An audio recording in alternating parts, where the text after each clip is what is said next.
Hi, I'm David. This is the story of how a simple safety request nearly destroyed my marriage. And I still don't know who's right. I'm in my early 40s, married to Laura for 12 years. We have 2 kids, Emma's 10, Jake's 8. Our lives are a constant whirlwind. Work deadlines, soccer practice, homework battles, bedtime stories. Time for ourselves, almost non-existent. Years ago, we were drowning. Both of us stressed, exhausted, resentful. That's when we made our sacred deal. One night a week of complete free time. No kids, no chores, no spouse obligations. Just pure, uninterrupted time to recharge. For me, that's the garage. My sanctuary. Tinkering with old radios, reading mystery novels, playing video games I haven't touched in months. Sometimes I don't even do anything productive. Just sit there in silence, drinking a beer. For Laura, it's hiking. She's always been outdoorsy, more adventurous than me. Sometimes she goes with her sister Kate, sometimes with our golden retriever, Max. But often, she goes alone. Says it's her meditation, her way to clear her head from the chaos of our life. I get it. I really do. We all need that escape. Here's where it gets complicated. When Laura hikes, I ask for one thing. Just one simple thing. Tell me where you're going and when you'll be back. That's it. Not asking for a detailed itinerary. Don't need GPS coordinates. Don't care if she takes a detour for coffee. Just the basics. I'm hiking Sunset Trail, back by 9 p.m. To me, this isn't control. It's common sense. She hikes in wooded areas, remote trails where cell service is spotty. Sometimes she goes after work, meaning she's out there as it gets dark. If she tripped and broke her ankle, got lost on an unfamiliar trail, or God forbid, something worse, I'd have no idea where to even start looking. I'm not a helicopter husband. I don't call or text while she's out. Don't track her location. When she says she'll be back at 9, and it's 9:15, I don't panic. But if it's 11 p.m. and I haven't heard anything, my mind goes to dark places. For years, this worked fine. She'd mention her plans casually before leaving. Taking Max to River Trail today. Meeting Kate at the state park around 6. I'd nod, say have fun, and that was it. No drama, no tension. Then this week happened. Monday was Laura's free night. She mentioned hanging out with her sister. Didn't think much of it. Tuesday morning, over coffee, I asked how it went. Great.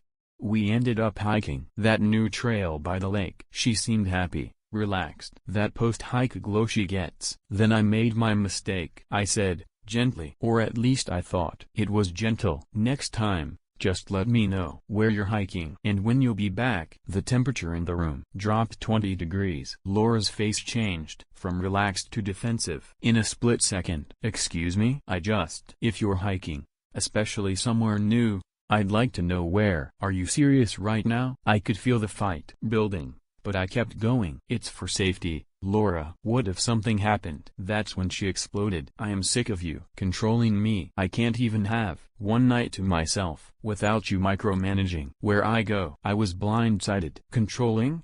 Laura, I'm just worried about you. Don't ask me where you're going when it's your garage night, because the garage is in our house. It's not the same thing. So what?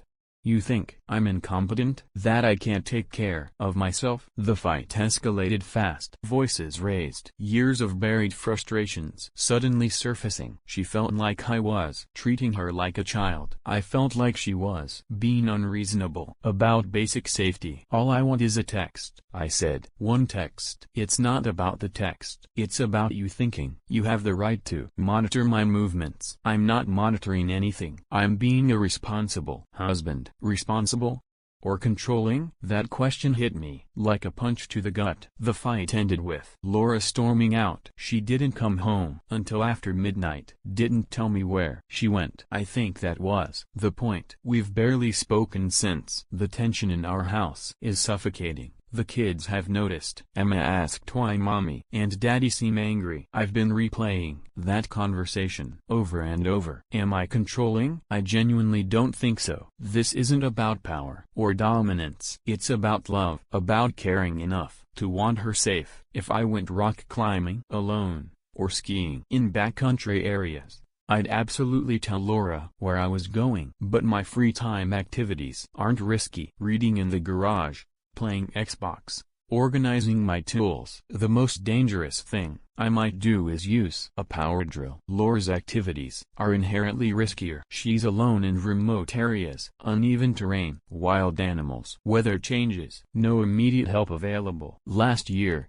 a woman in our county went missing on a trail. Took search and rescue 18 hours to find her. She'd fallen into a ravine, broken her leg. If her husband hadn't known which trail she'd planned to hike, they might not have found her at all. That story has stuck with me. It's not paranoia, it's reality. But Laura sees it differently. To her, my request feels like check in with your husband before you leave. Report your whereabouts. Get permission for your activities. That's not what I mean, but I'm starting to wonder if that's what it sounds like. I've been thinking about our relationship dynamics. Do I ask her permission for other things? Not really. Do I tell her where I'm going during the day? Sometimes, but not always. When I go to the grocery store, I might mention it. When I meet my buddy Tom for lunch, I usually say so. But is that the same thing? Those are daytime activities in populated areas. Is the difference really about safety, or is it about something else? Laura says she doesn't ask where I go. That's true. But she also doesn't worry about my safety the way I worry about hers. Maybe that's sexist of me. Maybe I'm treating her like she is fragile, like she can't handle herself in the wilderness. But statistics don't lie. Women are more vulnerable in isolated areas. That's just reality,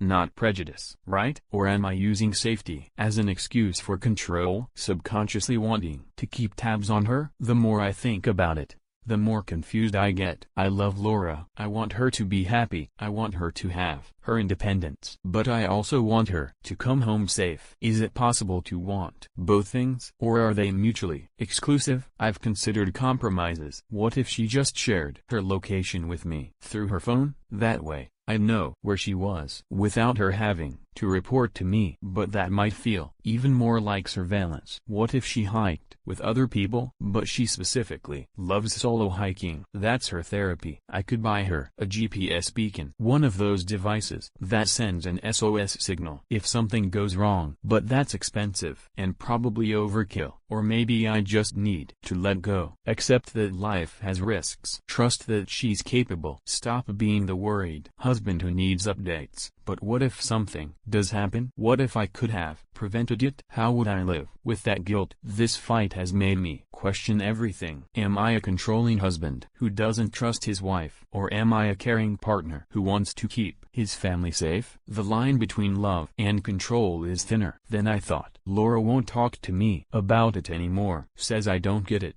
and probably never will. Maybe she's right. So I'm asking you, when does caring become controlling? When does safety become surveillance? Is a simple let me know where you'll be a reasonable request from a worried spouse? Or is it the first step toward losing trust and independence in a marriage? Because right now, I honestly don't know the difference, and it might be costing me my marriage.